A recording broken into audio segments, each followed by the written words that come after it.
श्री शिवाय नमस्तुभ्यम। पौष माह की पंचमी तिथि और ये पंचमी जो है वो इस साल की अंतिम और शेष पंचमी तिथि है। जी हाँ, जीवन में कितने भी दुख चल रहे हो, कितनी भी दरिद्रता हो, परेशानी हो, धन संपदा की कमी हो, गुरुजी पंडित जी प्रदीप मिश्रा जी ने सभी के हल के लिए बहुत ही विशेष उपाय बताए हैं। जी हाँ, ये सब उपाय शिव महापुराण कथा में उल्लेखित यानी लिखित लिखे हुए हैं, जिनको गुरुजी पढ़कर शिव महापुराण के माध्यम से हम तक पहुंचाते हैं। जी हाँ, यह उपाय अगर हम पूरी श्रद्धा और भक्ति से करते हैं, पूरे विश्वास से करते हैं, तो महादेव हमारी सारी परेशानियों को दूर कर देते हैं। तो पंचमी तिथि है, बहुत ही खास और विशेष दिन है, क्योंकि ये दिन जो है तुलसी माता के पूजन का दिन माना गया है। जी हाँ, पूरा देश भर इस दिन तुलसी माता का पूजन करता है। साथ में इस विशेष उपाय भी आप अवश्य कीजिएगा। चलिए वीडियो शुरुआत करते हैं। स्वागत है मोदी जी ऑफिशियल चैनल पर। अगर आप लोगों ने अभी तक चैनल को सब्सक्राइब नहीं कर रखा है तो प्लीज़ आपसे दिल से रिक्वेस्ट है कि चैनल को सब्सक्राइब कीजिए। कमेंट में हर हर महादेव, जय माता दी, तुलसी माता की जय अवश्य टाइप कीजिएगा। पहला उपाय देखिए, पैसों की तंगी और पैसों की अगर तंगी है तो जीवन में कुछ भी नहीं हो पाता है। हमेशा परेशानियां का सामना करना पड़ता है, हर चीज़ों के लिए तरसना पड़ता है, सोचना पड़ता है। तो पैसों की तंगी दूर करने के लिए, साथ में धन संपदा विभव की बढ़ोतरी करने के लिए यह विशेष उपाय किया जाता है। और पंचमी तिथि है, तुलसी माता के पूजन का दिन है, तो अगर यह उपाय हमने कर लिया तो सोने पे सुहागा है। तो करना क्या है आपको, तो देखिए, आपको लेना है गन्ने का रस। अब सर्दियों का समय चल रहा है तो गन्ने का रस मिलना भी मुश्किल है। जी हाँ, तो अभी आप क्या करें, गुड़ ले ले और गुड़ का पानी बना ले।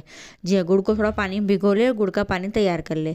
अब करना क्या है आपको, आपके घर में तुलसी माता का क्यारा, तुलसी माता की कुंड मतलब गमला तो हो गई होगा, तुलसी माता का पौधा होगा। तो आपको करना क्या है, आपको अपना नाम और गोत्र बोलना है। जी हाँ, अपना नाम और गोत्र बोलकर आपको तुलसी माता के क्यारे में इस गुड़ के पानी को समर्पित करना है। और कितनी बार करना है, तो कम से कम 5 से 7 बार करना है। यानी हाथ की अंजलि में गुड़ का पानी लिया, अपना नाम और गोत्र बोला और तुलसी माता के क्यारे में छोड़ते जाओ। ऐसा आप 5 से 7 बार कीजिएगा। बस घर में ही करना है इस उपाय को। ऐसा करने से धन संपत्ति वह बढ़ता है। कह सकते हैं कि अगर 1 रुपया कमा रहे हैं आप, तो 1.25 रुपये ऑटोमेटिक आपकी आमदनी बढ़ने लग जाएगी। तो बहुत ही विशेष सरल सा उपाय है जो आप पंचमी तिथि पर कर सकते हैं। दूसरा उपाय, जिनके विवाह में बाधा आ रही है, मंगल विवाह नहीं हो पा रहा है, तुलसी माता का पूजन का बहुत ही विशेष दिन है, बहुत ही शुभ दिन है। कुंवारी लड़का या लड़कियां अपने मंगल विवाह की कामना करते हुए इस उपाय को कीजिएगा।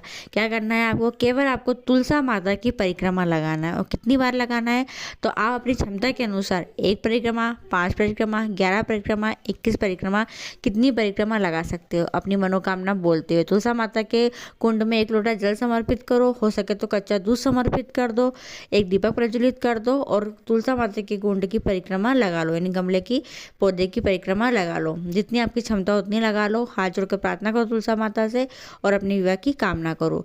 जितना दिल से कह सकते हो उतना दिल से कहो, ताकि तुलसी माता सुने आपकी मनोकामना और जल्दी जल्दी पूरा कर दे। कहीं जाने की जरूरत नहीं, घर पर ही इस उपाय को आप कर सकते हैं।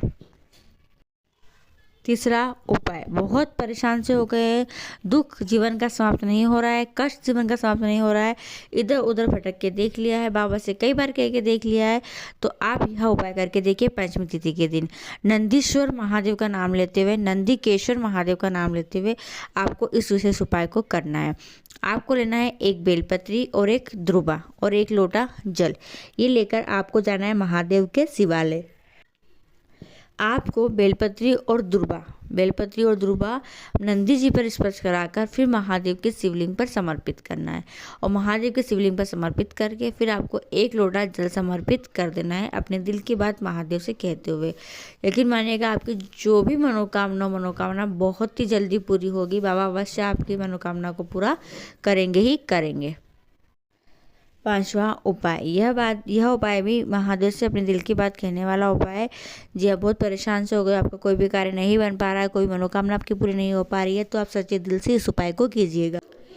1 बेलपत्री लेना है। बेलपत्री के ऊपर वाली पत्ती पर आपको चंदन लगाना है। चंदन लगाकर आपको उसी बेलपत्री के ऊपर कुछ चावल के दाने रख लेना है। चाहे तो आप 7 रख ले, 5 रख ले, 8 रख ले, 11 रख ले, 21 रख ले, जितने भी चावल के दाने रख सकते हैं उस बेलपत्री के ऊपर रखिए। श्री शिवाय नमस्तुभ्यम बोलिए, दिल की बात महादेव से कहिए। बेलपत्र को हाथ में लेकर सबसे पहले नंदी जी के पास बैठे। नंदी जी के जब पास में बैठेंगे तब आपको महादेव का दर्शन करना है।